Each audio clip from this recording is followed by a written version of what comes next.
These are all going to take over the world soon. I feel like they're all just going to like meet up together and come alive at night and just cause havoc, like that South Park episode.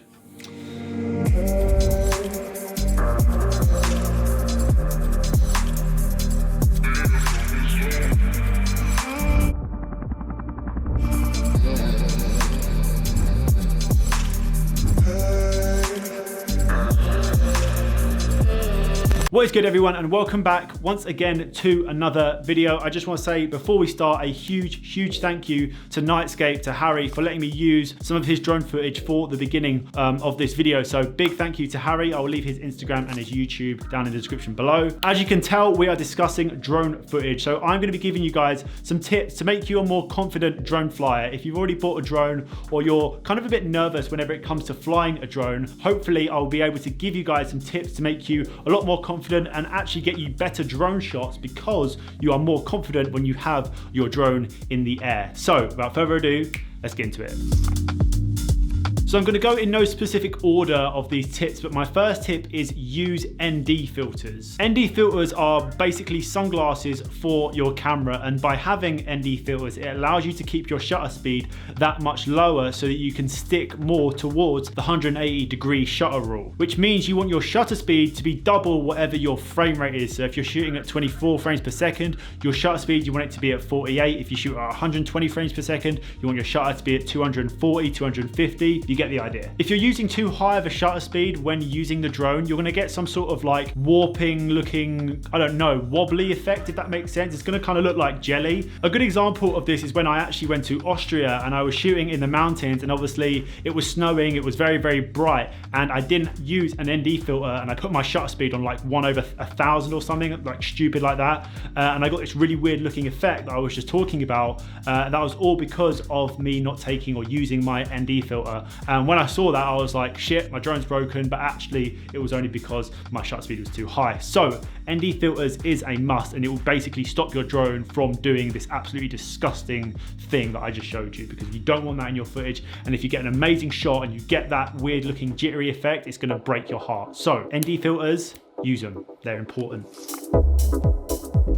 Tip number 2 is check out your area, check out your surroundings before you actually start flying, especially for things like power lines, which are going to be really hard to see once your drone is in the air. You're not going to see a power line on the camera on your phone at all. Flying a drone can be kind of scary, and there's a lot of nervousness going on, if that's even a word, once your drone is actually in the air. So by not checking your area, not checking your surroundings, can potentially lead to some bad things happening. Not only is this like a safety thing for your drone, because you will most likely crash it if you haven't checked out the area, but it will lead to a lot better looking footage because you as the pilot will feel a lot more comfortable flying it in an area that you've kind of looked at before taking it off, and you won't be like freaking out being like, oh, is there a tree over there, is there a power line over there, or whatever. It will just lead to a lot better looking footage because you'll feel more comfortable. So yeah, that is tip number 2. Check your surroundings, mate.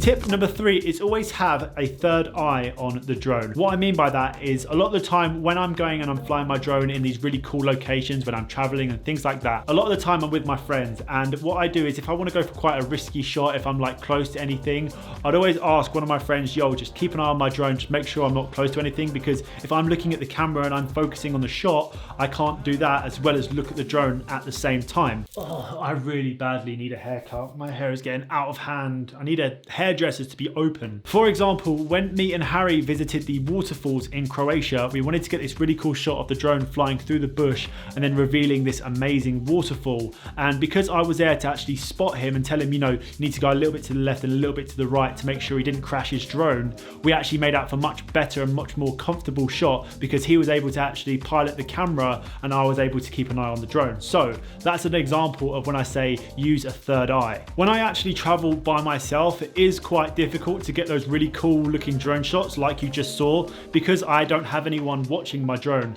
And another good example of this is when I woke up super early at Coachella when I stayed in Palm Springs, and I wanted to get a really cool drone shot flying through the palm trees, and I actually didn't have anyone watching the drone because I think it was like 6 a.m. I woke up for sunrise, and I was flying my drone around this golf course like being super reckless with it, and I actually ended up crashing it into one of the palm trees because I just didn't have anyone watching my drone at that time, and I literally crashed it into a palm tree, and I was like, holy shit, I thought my drone had broken, but luckily only a propeller broke. So I was really glad about that, because if I broke my drone during Coachella time, I would have been so pissed and it would just ruin my whole trip. That's another example of when I didn't have a spotter and I just crashed my drone into a fucking palm tree. So yeah, it's always good to have someone just watching out for your drone when you're flying it close to objects and want to get these really cool sort of dynamic looking shots going through trees and through bushes or whatever. So yeah, that is tip number 3. Always have a third eye on your drone. So tip number 4 is always make sure that you plan out your shots. So before actually taking off with the drone, ensuring that I don't waste any battery, I like to plan out a few different types of shot. Sorry. A good example of this is when we were in Switzerland and we found this really cool looking sort of rock formation, and we wanted to get a drone shot of the drone flying past me, then eventually revealing this amazing scenery in the background. And we actually ended up staying in Switzerland for an extra day just to get that drone shot. Then once you've gotten those plan shots done, you can start sort of freestyling, but you do want to come into the drone flight with a plan. I guarantee you, if you plan your shots, you're going to get much better looking footage, and also you're not going to miss shots that you wanted to get because you'd actually already planned it out beforehand. So that is why you should always plan out your shots and then freestyle and just kind of like fly your drone around and just see what you can get. So yeah, tip number 4, plan your shots. Oh shit, my light died. The one that was lighting that second shelf, God's sake. And lastly, tip number 5, and this is aimed more towards beginners, people that have just bought a drone and that are starting out. I would really highly recommend practicing your shots before you take your drone out into the real world, so to speak. What I mean by that is go to a local park, go to an open field, go somewhere where there's a lot of airspace. Of course, abide by your local drone rules if you have any. But yeah, find somewhere where there's a lot of airspace where you can literally practice getting different types of shot. You can practice getting rotation shots, you can practice getting look down shots. Just practice your drone skills so that when you actually come into the real world and you're at an amazing location and you want to get a really cool look down of a waterfall or whatever you're droning, you know how to do it because you've literally taken 20 minutes out of your week to practice. And then the more you practice, the more comfortable you will feel when flying your drone in a real life situation, if that makes sense at all. Just practice it. It's like riding a bike. It's like doing anything in this world. The more you practice, the better you will get at it. And with that being said, that is the end of the video.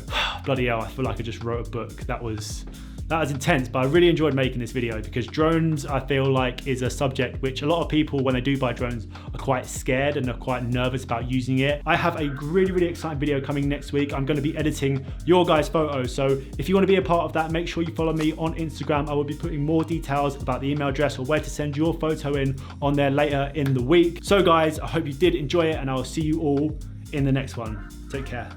Peace.